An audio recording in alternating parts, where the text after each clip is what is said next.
दोस्तों, आप सबसे पहले इन सिलेंड्रिकल स्टोन जार्स और इंसानों जैसे दिखने वाले इन स्टैचूज को देखिए। ये इंडोनेशिया के सेंट्रल सुलावेसी के लोअर लिंडू नेशनल पार्क के बाड़ा वैली में मौजूद हैं। ये वैली अपने आप में काफ़ी रहस्यमयी है क्योंकि इन जार्स और स्टैचूज को यहाँ कब, किसने और किस उद्देश्य से बनाया है, ये एक मिस्ट्री है। बाड़ा वैली के मेगालिथ्स को 20वीं सेंचुरी की शुरुआत में एथनोग्राफर एल्बर्ट सी क्रूट ने इंटरनेशनल साइंटिफिक कम्युनिटी से इंट्रोड्यूस कराया था। कम्युनिटी ने जब इस जगह की जांच पड़ताल की तो उन्होंने देखा कि यहाँ के लोकल्स अच्छी फसल होने के लिए या फिर सूखे के दौरान बारिश की कामना के लिए स्टैचूज पर चढ़ावा चढ़ाते हैं। जब लोकल से इन मेगालिथ्स के क्रिएचर्स के बारे में पूछा गया तो उनका कहना था कि उन्हें इसके बारे में कुछ भी नहीं पता। उनके अकॉर्डिंग उनके पूर्वजों के इस एरिया में बसने से बहुत पहले से ही ये मेगालिथ्स यहाँ पर मौजूद हैं। आर्कियोलॉजिस्ट के अकॉर्डिंग सेंट्रल सुलावेसी के बाड़ा, बेसोआ और नापू वैलीज में 400 से ज़्यादा ऐसे मेगालिथिक आर्टिफैक्ट्स मौजूद हैं जिनमें जार्स की संख्या 400 के आसपास है और इंसान जैसे दिखने वाले स्टैचूज की संख्या सिर्फ 30 है। यहाँ इन जार्स को कालम्बा और स्टैचूज को आर्का कहा जाता है। ये जार और स्टैचूज यहाँ ग्रुप में अलग अलग जगहों पर पाई गई हैं जो कहीं ना कहीं ये इशारा करती हैं कि ये एक समय पर व्यापक और संगठित सांस्कृतिक प्रथा का हिस्सा थी। हालांकि ऐसे कोई एविडेंस नहीं मिले हैं जो इन मेगालिथिक आर्टिफैक्ट्स को किसी ज्ञात हिस्टोरिकल सिविलाइजेशन से जोड़ सके, इसलिए आर्कियोलॉजिस्ट अभी भी इस बात को लेकर श्योर नहीं है कि ये स्ट्रक्चर्स कितने पुराने हैं। लेकिन रिसर्चर्स का ऐसा मानना है कि ये कम से कम 5000 साल पुराने हैं। जितने भी स्टैचूज मिले हैं वो स्ट्रेट बॉडीज के साथ एक्स्ट्रा ऑर्डिनरी बड़े सिर और बिना पैरों के हैं। इनके साथ ही इन स्टैचूज पर लार्ज जेनिटिलिया यानी कि बड़े जननांग को उकेरा गया है और मूर्तियों के हाथों को जेनिटिलिया को पकड़े हुए दिखाया गया है। वैसे बाड़ा वैली के कुछ स्टैचूज फीमेल्स के भी हैं जिन्हें देखकर ऐसा लगता है कि उन्हें यहाँ प्रेग्नेंट के रूप में दिखाने की कोशिश की गई है।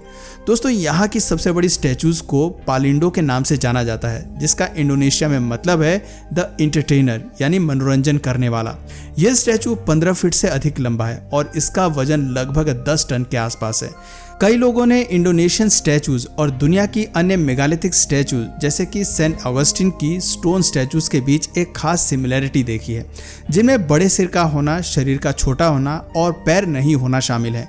इंटरेस्टिंग बात यह है कि इन सभी स्टैचूज के हाथों की पोजीशन बहुत हद तक सिमिलर है। अगर हम ईस्टर आइलैंड और माओ स्टैचूज के साथ इनका कंपैरिजन करें तो सिमिलैरिटीज और भी अधिक क्लियर हो जाती हैं। यहाँ भी हाथों के पोस्चर्स एग्जैक्टली सेम देखने को मिलेंगे। इवन दुनिया के सबसे पुराने मेगालिथिक साइट्स में से एक गोबेकली टेप के स्तंभ नक्काशी में भी सेम हैंड पोस्चर देखने को मिल जाएगा। इसी तरह कराहान टेप में जो तुर्की में एक महत्वपूर्ण साइट है, वहाँ पर एक बड़ा स्टैचू है जिनमें एक आदमी को अपने दोनों हाथों से अपने लिंग को पकड़े हुए दिखाया गया है।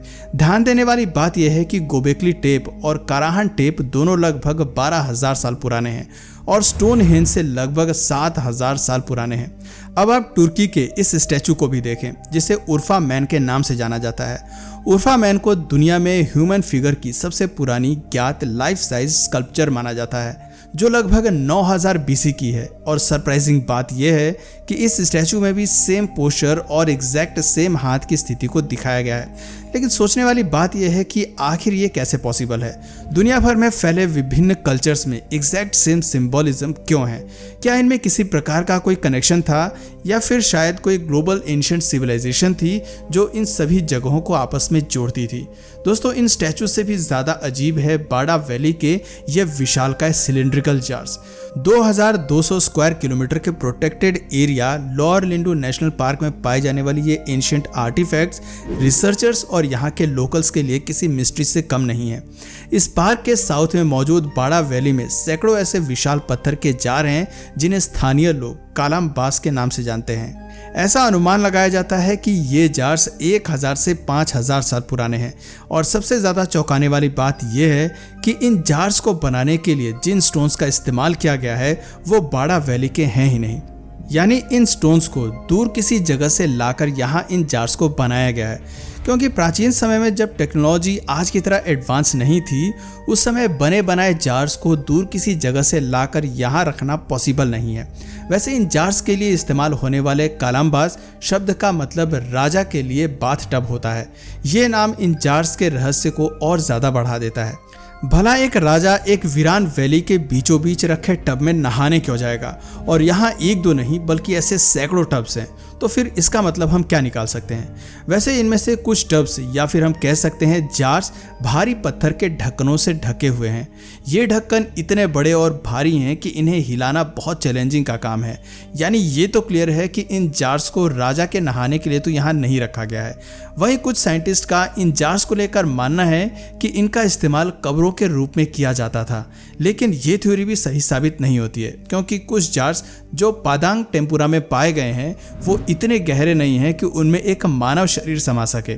इसके अलावा यहाँ ऐसे जार्स भी हैं जिनका इंटीरियर एक रेज के थ्रू 2 पार्ट्स में डिवाइडेड है और इनकी गहराई 2 इंच से अधिक नहीं है। इन विशाल पत्थर के सिलेंडर्स को बनाने का उद्देश्य क्या था? उन्हें कहां, कब और कैसे क्वेरी किया गया? उन्हें उनके अज्ञात क्वेरी साइट से सेंट्रल सुलावेसी के फॉरेस्ट, माउंटेन्स और वैलीज तक कैसे पहुंचाया गया? ये सारे सवाल आर्कियोलॉजिस्ट के लिए एक बहुत बड़ा क्वेश्चन मार्क है। यहाँ मौजूद कई पत्थर के ढक्कनों पर जानवरों की नक्काशी वाले जूमॉर्फिक डिजाइन्स हैं, और सरप्राइजिंग बात यह है कि इनमें से कोई भी डिजाइन सुलावेसी के ट्रॉपिकल जंगल्स में पाए जाने वाले किसी भी लोकल स्पीशीज से मेल नहीं खाती हैं। दोस्तों, अब आप जार पर मौजूद इन हॉरिजेंटल लाइंस पर एक नजर डालिए। इन हॉरिजेंटल लाइंस को देखने के बाद कुछ लोगों का ऐसा मानना है कि ये जार्स पत्थर को नरम करने वाली किसी टेक्नोलॉजी से बनाए गए होंगे, जिससे इनके बिल्डर्स इन स्टोन जार्स को मिट्टी के जार की तरह जैसा चाहे वैसा शेप दे सकते थे। दोस्तों, अब आप इस वीडियो को देखिए। मिट्टी के जार बनाते समय कारीगर एक ऐसी मशीन का इस्तेमाल कर रहा है जो मिट्टी के बर्तन को घुमाती है, जिससे कारीगर को जार के ऊपर हॉरिजेंटल लाइंस बनाने में मदद मिल रही है। बाड़ा वैली जार्स में मौजूद इन हॉरिजेंटल लाइंस को देखने में ऐसा ही लगता है कि इन्हें भी बिल्कुल मिट्टी के जार की तरह ही बनाया गया होगा। लेकिन आप एक बार फिर से सोचिए, ये कैसे पॉसिबल है? इन स्टोन जार्स को बनाने वाले कारीगरों ने आखिर कठोर ग्रेनाइट को मिट्टी जैसे सॉफ्ट मटेरियल में कैसे बदल दिया होगा? उनके पास ऐसी कौन सी टेक्नोलॉजी थी जिससे वो इन विशाल पत्थर के जार्स को घुमाने में सक्षम थे, जिन्हें उठाना आम इंसान के लिए पॉसिबल भी नहीं है? कुछ थ्योरीज ये भी कहती हैं कि इन सिलेंड्रिकल जार्स का उपयोग मिनरल सेपरेशन प्रोसेस के लिए किया गया होगा, क्योंकि यहाँ आसपास के एरियाज में हाई कॉन्सेंट्रेशन में ग्रैनुलर गोल्ड पाया जाता है। इसके अलावा आप इस विशाल जार के जले हुए निशानों पर एक नज़र डालिए। ऐसा लगता है कि किसी तरह का पिघला हुआ मेटल या कोई सोना ओवरफ्लो की वजह से यहाँ बहा होगा। दोस्तों, अगर ये सब थ्योरी सच है तो क्या हमने अब तक इस वीडियो में जो कुछ भी देखा वो एक एडवांस प्री हिस्टोरिक सिविलाइजेशन का काम है? दोस्तों, साल 2020 में भारत में असम के घने जंगलों में एक सर्वे के दौरान जंगल के बीचों बीच इंडोनेशिया की तरह ही कई बड़े पत्थर के जार मिले। ये जगह इंडोनेशिया की बाड़ा वैली से 4000 किलोमीटर से अधिक दूरी पर है। 115 स्क्वायर माइल्स में फैले इस एरिया में रिसर्चर्स को लगभग 800 जार मिले हैं। इन सभी जार्स का शेप और साइज अलग अलग है। इनमें से कुछ जार्स लंबे और बेलनाकार हैं, जबकि कुछ आंशिक रूप से और कुछ पूरी तरह से जमीन में दबे हुए हैं। आर्कियोलॉजिस्ट के अकॉर्डिंग ये जार्स सैंडस्टोन यानी कि बलुआ पत्थर से बनाए गए हैं, जो असम की किसी खदान या पास की किसी पहाड़ी या नदी से निकाले गए हैं। हालांकि ये जार्स कितने पुराने हैं इसकी जानकारी अभी तक नहीं हो पाई है, लेकिन रिसर्चर्स इस बात को लेकर पूरी तरह से श्योर हैं कि इंडोनेशिया और भारत के इन मेगालिथिक जार्स के बीच जरूर कोई कनेक्शन है। लेकिन ये कनेक्शन कैसा है? इन जार्स को किसने बनाया? इन्हें बनाने का उद्देश्य क्या था? ये जानने के लिए आज भी इस पर रिसर्च जारी है। दोस्तों, इन मेगालिथिक जार्स को लेकर आपकी क्या राय है? अपना जवाब हमें नीचे कमेंट सेक्शन में ज़रूर बताइए। और अगर इस वीडियो से आपको कुछ नया जानने या सीखने को मिला या फिर इंटरेस्टिंग लगा तो प्लीज़ इस वीडियो को एक लाइक करके अपने फ्रेंड्स और फैमिली में से ज़रूर शेयर करें। और यदि आप इस चैनल पर नए हैं तो प्लीज़ इस चैनल को सब्सक्राइब करके बेल नोटिफिकेशन आइकन को ऑन कर लीजिए, ताकि हमारे आने वाले वीडियोज़ आप मिस ना करें। मिलते हैं फिर किसी वीडियो में नए टॉपिक के साथ, तब तक के लिए नमस्कार।